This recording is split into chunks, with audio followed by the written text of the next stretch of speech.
a motion, and we have with us Jim Percoco, our historian from Springfield, and I haven't done this for a while, Jim, so I'm going to have to give a little of your background. We have a lot of new residents, and Jim is a nationally recognized and award-winning history teacher. He's no longer a history teacher. He is now currently the Director of Education for the Friends of the National World War II Memorial. He is a history educator in residence at the American University in Washington, D.C. He's a member of the Abraham Lincoln Bicentennial Commission Advisory Board.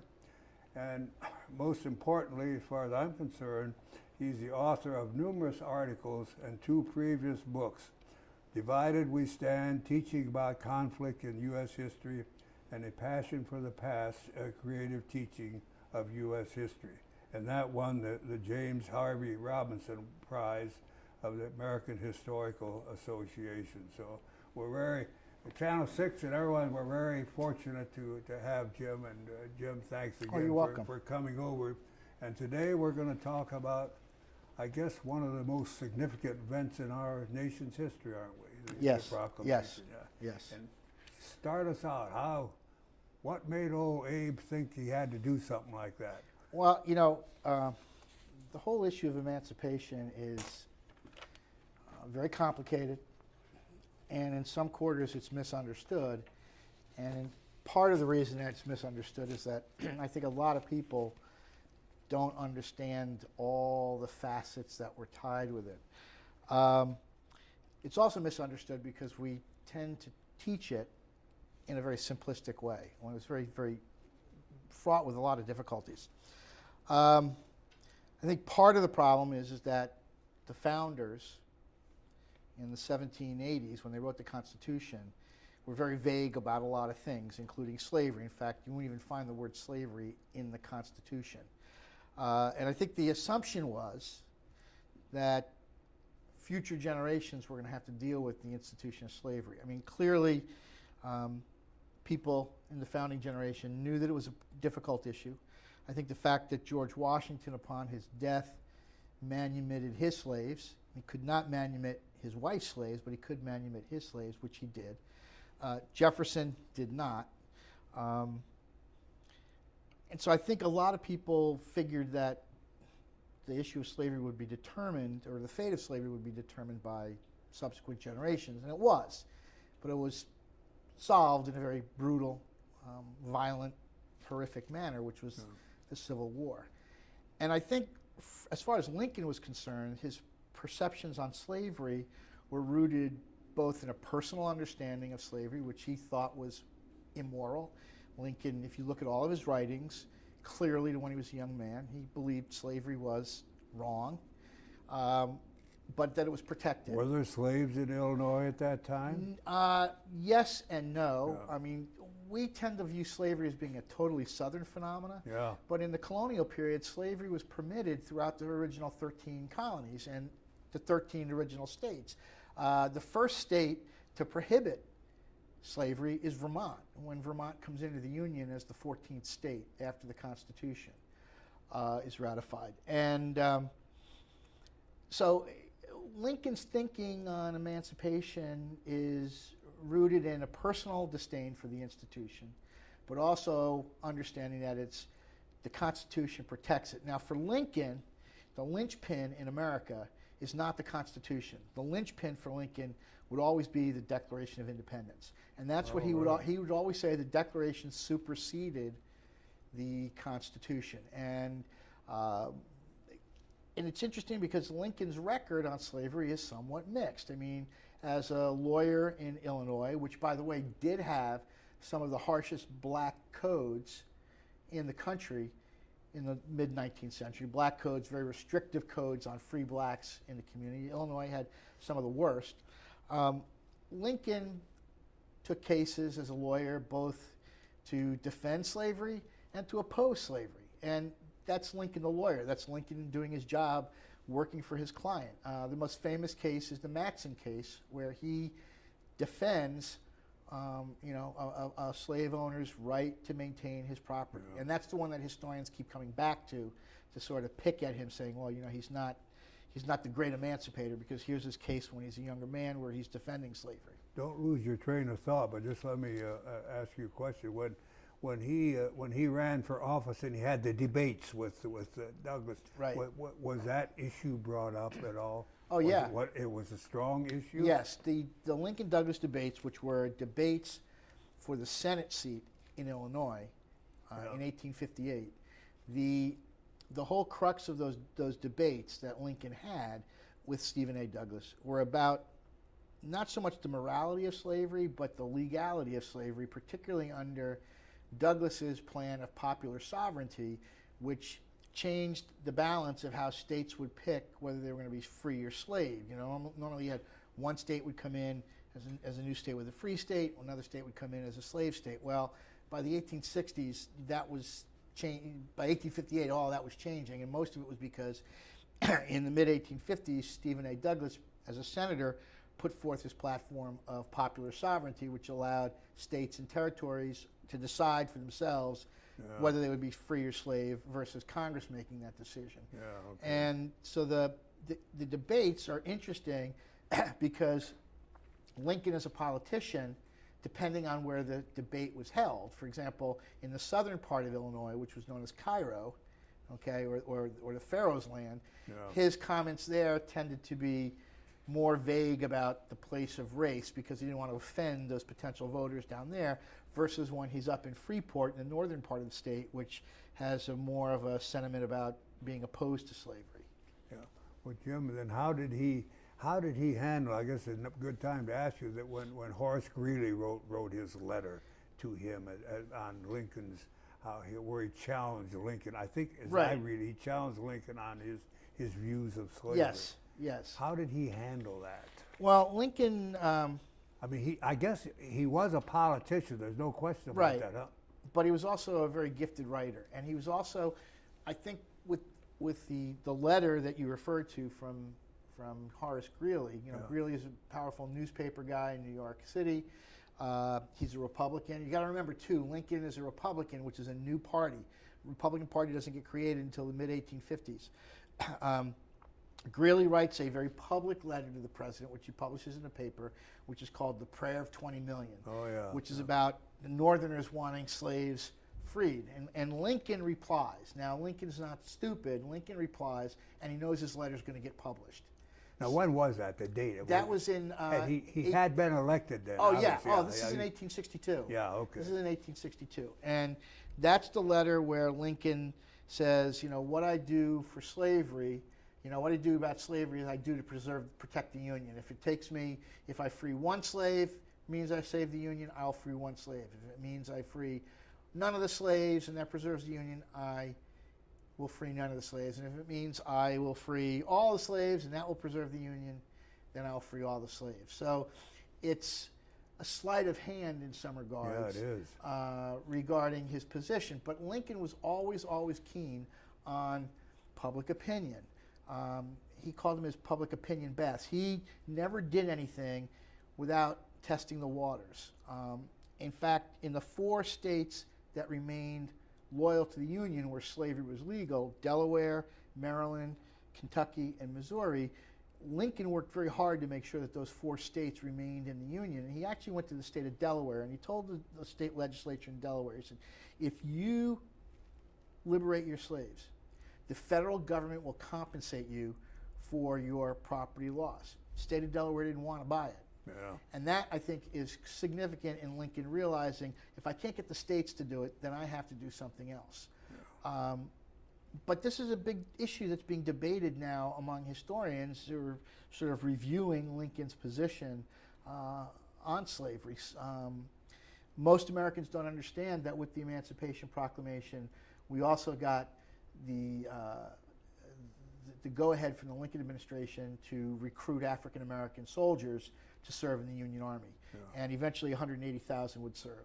But it didn't free all the slaves. No, it did not. And what was the distinction there? Well, again, Lincoln's position on emancipation was that... Did he write it himself, basically? Yeah, but it's very legalistic. It's not a very flowery... You know, it's been described as about as about as graciously written as a bill of lading. I mean, Ah. it's very legalistic, and the reason is because Lincoln is using his power as the president to manumit slaves under his role as commander-in-chief. He's doing this as principally as a military necessity. Yeah, okay. And he's afraid, what ends up happening is, he's afraid that when the war is over, the Supreme Court is going to rule and say, okay, you can't do that anymore because the war is over and that power no longer applies to you. So, which is why Lincoln, after he's elected in 1864, works very hard, and I think as the Steven Spielberg film that has recently come out on Lincoln shows, worked very hard to get a constitutional amendment ratified so that the issue would be settled for all. Yeah, okay, that's, so, yeah. Incidentally, just digress a little bit, in your view, is the film Lincoln, is it well done and accurate? Yes, I think it's a... What would you criticize it for, if anything? I think you criticize it because it's somebody else's take on history, and it's a biopic, which means that they're inserting language and giving characters language of conversations that may or may not have happened. Yeah. Okay. In script writing. I think probably the most egregiously false scene in the movie is where Lincoln slaps his son Robert, because the Lincolns tended to be very progressive parents. They didn't use corporal punishment. So I think that scene is a little bit off. I think Daniel Day-Lewis's portrayal he channels Lincoln in a way that I think now people who will go to the Lincoln Memorial who've seen that film will come away with an understanding that memorial, yes, it's about Abraham Lincoln, but I think it's also about an idea. And it's about the idea that we think of what we want Abraham Lincoln to be. Yeah, okay. So, but you would recommend oh, the film? without a doubt. Without a doubt. Okay. Without a doubt. Okay, I digressed you here a little. Let's get back to the Proclamation now.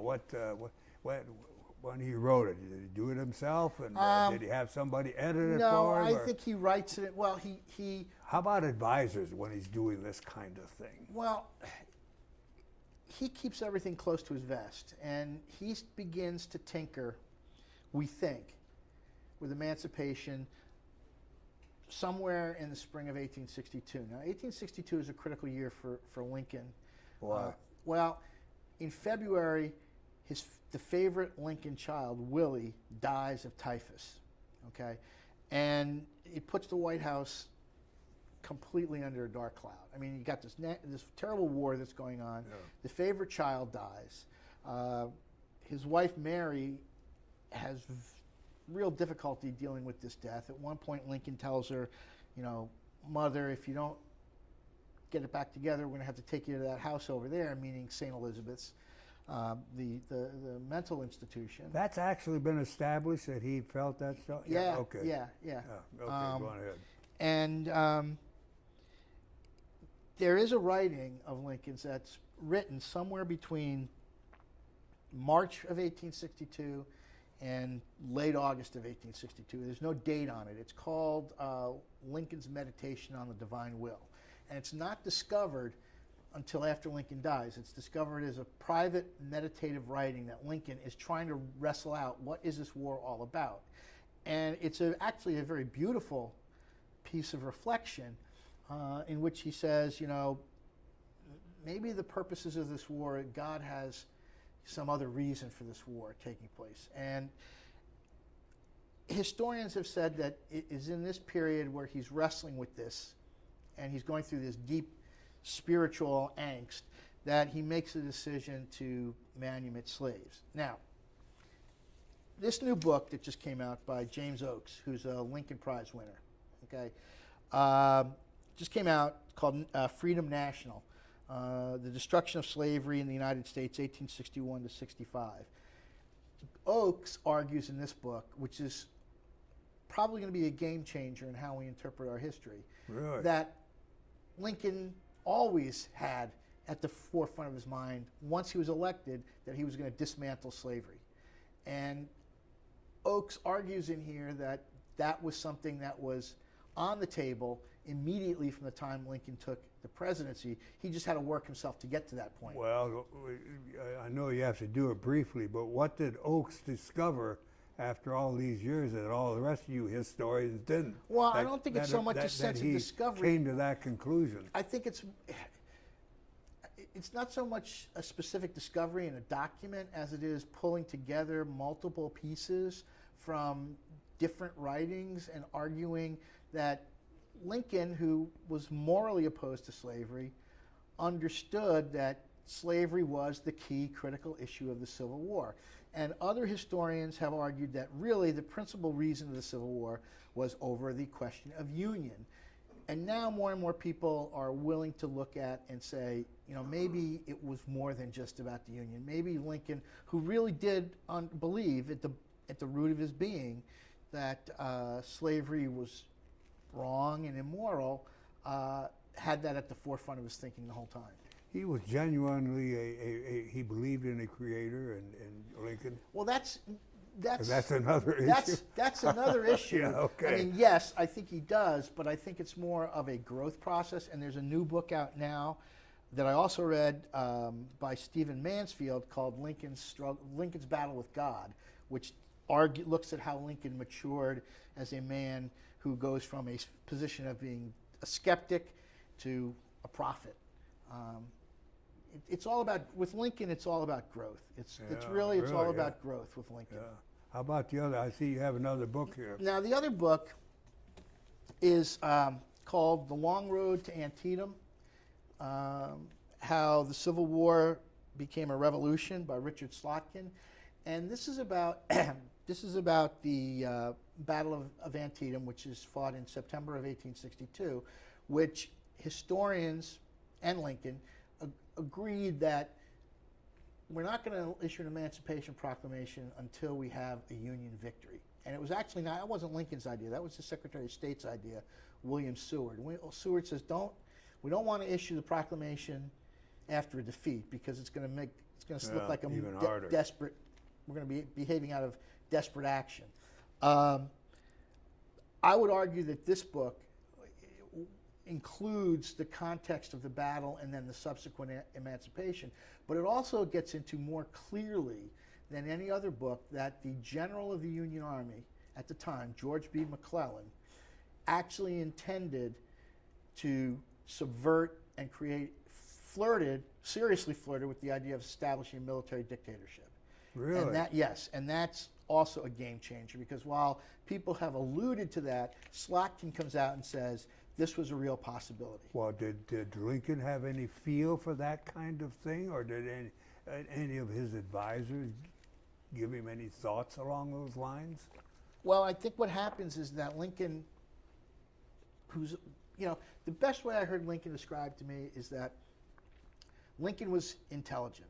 Okay, granted he doesn't have a college education, but when Lincoln was in a room with people from the Eastern establishment, guys that were educated at Harvard, Yale, that Lincoln was the smartest man in the room. Lincoln knew he was the smartest man in the room and knew that the people that he was talking to knew that he was the smartest man in the room. So Lincoln, I think, always had he didn't act that way, though. No, he didn't act that way because I think Lincoln always worked from a posture of sleight of hand. I think that was a great gift he had. And he, as I said, he always, he had this wonderful line. He says, sentiment is everything. Public sentiment is everything. With it, you cannot fail. Without it, you cannot succeed. So Lincoln is never going to do anything that's going to get out in front of the public. And that's what he uses as yardstick to be successful. Did Lincoln discuss this potential coup by McClellan? Not directly, but he understood that it was out there. He really did. Yeah, yeah, and Slotkin's pretty clear about that in the book, articulating that within McClellan's own cadre of sycophants, they're pushing him to do this. And the issue is that McClellan had no use for African Americans. He did not want the war to deal with slavery at all. And the whole idea is that he sees Lincoln moving in that direction to grant equality to blacks. McClellan, who I think is an incredibly deluded character, You read his letters. He thinks he's, the greatest military genius to arrive on the planet since Napoleon. Yeah. Honestly believed that Lincoln was going to work to make African Americans equal, and didn't want any part of that, and was going to subvert it. But Jim, didn't Lincoln at certainly at one time in his life did he think that African Americans should have citizenship? Wasn't he mixed on that or not? Yeah, there's a lot. Again, it's a lot because it depends on what document you read and from what period you read, because Lincoln's mind is always changing.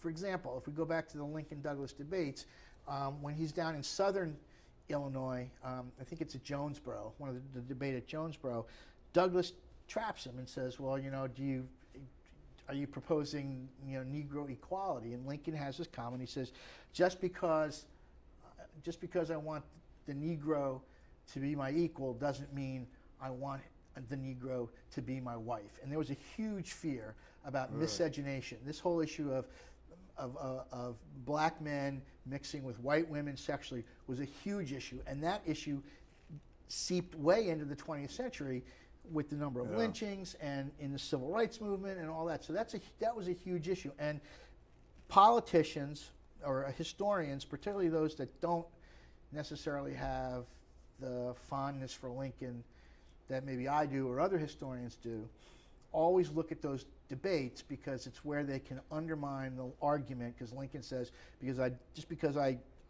I'm not proposing social equality. Economic equality, that's something else, but I'm not proposing social equality. And the speech that gets Lincoln killed is actually the last speech he makes, which is called the balcony speech, which is delivered in April, I think it's April 11th, 1865. He gives a speech from the balcony in the White House where he proposes that... Who's he giving the speech to? People. And in the crowd is John Wilkes Booth. And Lincoln says, because the whole issue is now, okay, if we're going to have no slavery and we're going to have equality of citizenship, then do African Americans get the right to vote? And Lincoln is saying, I'm willing to look at giving the right to vote to blacks who fought in the Army and who are highly intelligent. And that's when Booth says, that's it. Now, by God, I'll put him through. That snapped him. And that snaps him, and that's when he develops the plan to take Lincoln out. Yeah. What was the immediate reaction when the proclamation was issued? How was it actually issued? Was it an executive order type thing, or just a written document that he gave to the newspapers? Talk a little bit about that. It's a great story. Okay. It's signed January 1st, 1863. Now, at the time, We're down to 5 minutes. Okay. So The custom in the White House was on New Year's Day, the president and the first lady would greet visitors coming in streams to the White House. And Lincoln is spending the morning shaking hand after hand after hand after hand. Finally, when the public session is over, it's in the afternoon, he goes upstairs, the document's been sent over. It's actually been sent over twice. There was a typo in the first version. So the document is sent back, they send it back to the printing office, it comes to the Lincoln signature, and Lincoln picks up his pen. And then he puts the pen down. And he plays with his hand. And he tells those that are around him, he says, I've been shaking hands all day, that if I sign right now, I'm not going to be able to control the pen. And people will look at my signature and they will see that it's not smooth. And they will say, he hesitated. So he waited till till the muscles relaxed in his hand to sign it. And then he signed it. And when he signed it, he said, and this may be apocryphal, he said, there, now we have finally put the harpoon into the monster slavery. I think the reaction is certainly mixed. African Americans, Frederick Douglass has been pushing this since the beginning of the war. Yeah. Frederick Douglass has met Lincoln on 3 occasions at this point. Their relationship has developed. African Americans are clearly overjoyed with this. Okay? And for African Americans, it's a huge moment. Yeah. There's some shift in thinking, guys who served in the Union Army saying, now why am I was fighting to stay free to preserve the Union, now I'm fighting to free slaves. Yeah. Okay? And then Lincoln, again, as part of his growth, he's going to say to other people that are saying, well, I'm not going to fight in the Army now because you got blacks in there. And he says to them, he says, basically, he says, you know, you criticize these people for fighting to save, you know, you know, you need to stand up and do your manly thing. You know, these guys are doing it, are seem willing to die for you. You need to be willing to die for them. Yeah. But there ended up, what, being close to 400,000? Is that a figure of blacks? Or It's about 180,000. 30,000 lost their lives. Yeah. Interestingly, the Army was segregated. The Navy was not segregated. African Americans participated in many They participated in the Overland Campaign with Grant's Army from spring of 1864 to the conclusion of the war. They fought in the Western armies. They fought with distinction everywhere. Yeah. Numerous Medal of Honor winners. There were black officers. A lot of people don't think there were black officers. If you were a chaplain or a surgeon, you could achieve the rank of an officer in the Union Army. And they did have And black they did. surgeons? Yes, they did. Yes, they did. Where were they trained? I guess their old school. Yeah, that's not Canada. a good. Yeah, okay. Canada. Really? Yes. Yeah, yeah. And it was once the matter of distribution. Of course, in those days we didn't have radio. All we had was newsprint And a telegraph. and the telegraph. Yeah, okay. And I guess that it was sent out. Yes, yes. Yeah. And then it was, you know, published, and then when Lincoln, after he's reelected in 1864, then he pushes for the 13th Amendment, and symbolically, Lincoln will actually sign. The president does not have to sign on a constitutional amendment, but Lincoln will actually put his name, and he never signed Abraham Lincoln. He always signed A. Lincoln. Oh, really? He actually signed 13 copies of the 13th Amendment symbolically, to do that symbolically. Really? No, that is interesting. Well, Jim, thank you very, very much. That was, I hope our audience found it as interesting as I did. It's always great to be Yeah, here. yeah, It's well, always great to be here. We're going to have Jim back, and we're going to be doing a series on history programs. So let's get up to see what we've got coming up here. Have a little YouTube item and think. Monday's feature. For the nearly 4 million slaves, the Emancipation Proclamation was a symbol of hope. It confirmed their belief that the war should always have been a war for the, not to preserve the Union, but a war to free the slaves. What you're seeing is really rare. It's always in a housing, but it's in process of being prepared for the 150th anniversary exhibit. Because it's a double-sided document, we can't show all pages at once. When it does go on exhibit, we alternate pages in order to limit light exposure. We know that it's light damaged. In order to preserve it for the future, we significantly limit the light exposure to just a couple of days, a few days a year. The final proclamation didn't free any single slave immediately, only applied to the Confederate States where the federal government didn't have the authority to enforce the law. What it did do, it brought a moral cost to the war. The Emancipation Proclamation was written on a machine-made paper, which is typical of the Industrial Revolution. It was just 2 pieces of paper that were put together and folded in half. The piece of paper folded in half is called a folio. And so now we have 8 sides to write on. Holes were punched near the fold on the left margin. And through these holes, they threaded ribbon. At some time in their past, they were taken apart. A very similar document is the Preliminary Emancipation Proclamation, which was signed in September 1862. This one is still intact. The ribbon comes back through almost before the last page and then is secured by the presidential seal. Last year, when the Emancipation Proclamation was on display at the Henry Ford Museum, thousands of people came to see the document, and the museum stayed open for 36 hours. People waited throughout the night to see the document. Here comes the freedom train, you'd better hurry down. In 1947, the Emancipation Proclamation was shown all across the country. Inside the freedom train, you'll find a precious frame. One individual who viewed the Emancipation Proclamation was Sally Ficklin, 88 years old. She was 4 years old at the time that the document was issued. She was one of the few formerly enslaved persons who viewed the document. Behind the original is a little piece of paper with an alkaline reserve in it. If the document or the media generates any kind of acid, then they will migrate to the alkaline material. Okay, so now I'm just going to sandwich the document between two pieces of mylar, which is inert, and this will add a significant layer of protection, both from handling and dimensional support. So I'll seal all four sides, which will create the encapsulation, and that makes a micro environment in here. So this is the frame that the document lives in year-round. And then that frame is boxed, so it's technically in dark storage for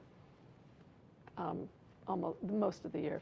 While the Emancipation Proclamation didn't end slavery, it did pave the way for the ratification of the 13th Amendment, which ultimately abolished slavery in the country. It ranks up with the Declaration of Independence and other documents, important documents in U.S. history.